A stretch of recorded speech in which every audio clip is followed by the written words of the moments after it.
adik-adik, gimana kabarnya?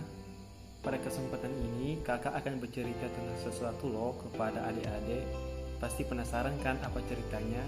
Jadi perhatikan dan simak ceritanya baik-baik ya. Adik-adik tahu nggak ini gambar apa?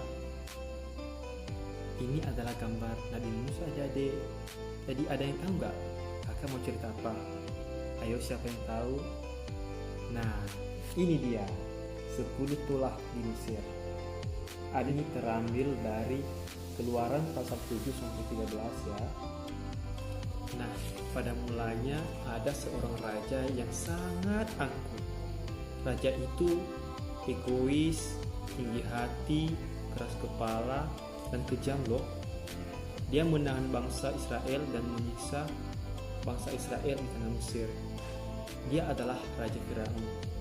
Oleh karena itu, Tuhan murka dan menyuruh Nabi Musa dan Harun, saudara Nabi Musa, untuk membebaskan bangsa Israel dari tanah Mesir. Mereka melakukan mujizat-mujizat Tuhan di tanah Mesir supaya Raja Firaun membebaskan bangsa Israel dari tanah Mesir.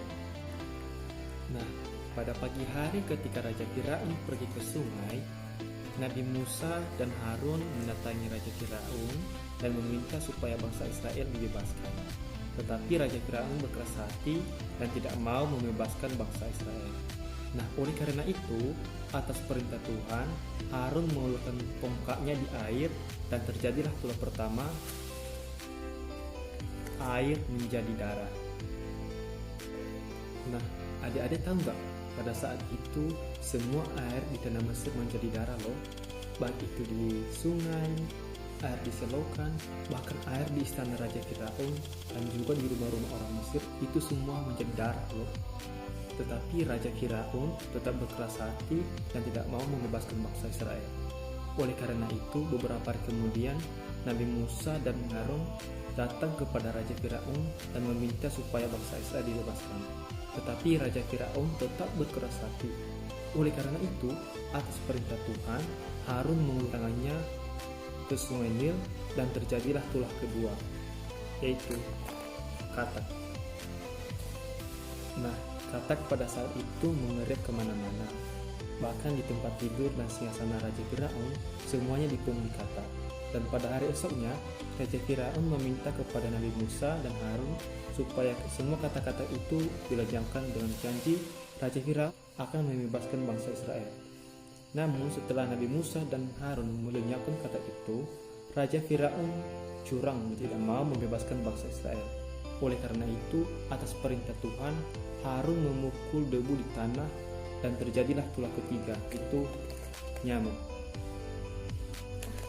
Nyamuk yang tidak terhitung banyaknya memenuhi tanah Mesir pada saat itu. Namun Raja Firaun tetap berkeras hati dan tidak mau membebaskan bangsa Israel. Oleh karena itu, Nabi Musa dan Harun kembali datang dan meminta kepada Raja Firaun supaya bangsa Israel dibebaskan. Namun ketika Raja Firaun tetap berkeras hati, maka oleh karena perintah Tuhan, Harun mengulurkan tongkatnya ke langit dan terjadilah tulah keempat, yaitu lalat pikat. Nah, lalat pikat yang tak terhitung banyaknya pada saat itu meliputi bangsa Mesir. Dan Raja Firaun berjanji akan membebaskan bangsa Israel dari tanah Mesir asalkan lalat pikatnya dilepaskan dan dilenyapkan. Namun setelah lalat pikat dilenyapkan, Raja Firaun curang dan tidak mau membebaskan bangsa Israel. Oleh karena itu, Harun kembali mengulurkan tongkatnya ke atas dan terjadilah tulah kelima, yaitu penyakit sampar pada ternak. Nah, semua ternak di tanah Mesir pada saat itu mati oleh karena penyakit sampar tersebut. Namun Tuhan mengadakan perbedaan dengan ternak bangsa Israel, yang mana ternak bangsa Israel pada saat itu tidak ada satupun yang terkena penyakit tersebut. Namun Raja Firaun tetap saja berkeras hati dan tidak mau membebaskan bangsa Israel. Oleh karena itu, Nabi Musa datang kepada Raja Firaun dengan membawa jelaka dari dapur peleburan, dan Musa menghamburkannya di udara dan di depan Raja Firaun, dan terjadilah tulah keenam, yaitu bara. Jelaka yang dihamburkan Nabi Musa ke bara berubah menjadi barah dan mecah seperti gelembung baik kepada seluruh pegawai Raja Firaun dan juga warga di Mesir pada saat itu. Namun Raja Firaun tetap berkeras hati dan tidak mau membebaskan bangsa Israel. Oleh karena itu, Nabi Musa kembali datang dan mengulurkan tongkatnya ke langit, dan terjadilah tulah ketujuh, yaitu hujan es. Nah, jadi seluruh tanah Mesir kembali ditimpa oleh tulah dari Tuhan, yang mana terjadilah hujan es yang sangat dahsyat, yang belum pernah terjadi sebelumnya. Hujan es yang disertai gemuruh dan juga kilatan api membuat tanaman dan juga hewan yang tertimpanya mati. Namun Raja Firaun tetap saja berkeras hati dan tidak mau membebaskan bangsa Israel. Oleh karena itu, Nabi Musa kembali datang dan mengulurkan tongkatnya ke angin timur, dan terjadilah tulah ke-8, yaitu belalang. Belalang datang dan mengelingat di mana-mana sehingga seluruh dedaunan pada tumbuhan di tanah Mesir pada saat itu habis dimakan belalang. Dan istana Raja Firaun pun dipenuhi semua belalang. Dan Raja Firaun tetap berkeras hati dan tidak mau membebaskan bangsa Israel.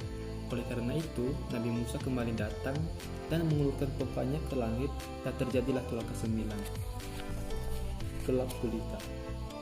Nah, 3 hari 3 malam di tanah Mesir terjadi gelap gulita yang sangat luar biasa. Tidak ada seorang pun yang dapat melihat sesuatu pada waktu itu. Namun, Raja Firaun tetap berkeras hati dan tidak mau membebaskan bangsa Israel. Dan Tuhan pun berkata kepada Nabi Musa dan Harun, "Saya akan memberikan satu tanda mukjizat lagi, maka Raja Firaun akan membebaskan bangsa Israel."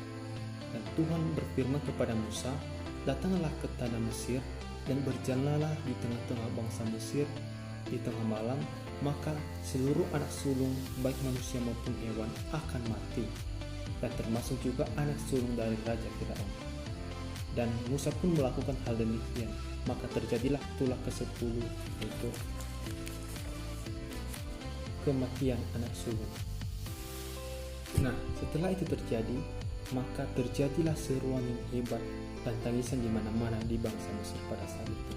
Oleh karena itu, Raja Firaun dengan pasrah membebaskan bangsa Israel pada saat itu. Dan pada saat itu juga bangsa Israel keluar dari Mesir.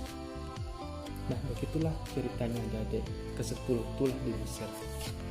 Jadi sampai di situ saja cerita kakak ya. Oke, saya ucapkan terima kasih. Shalom.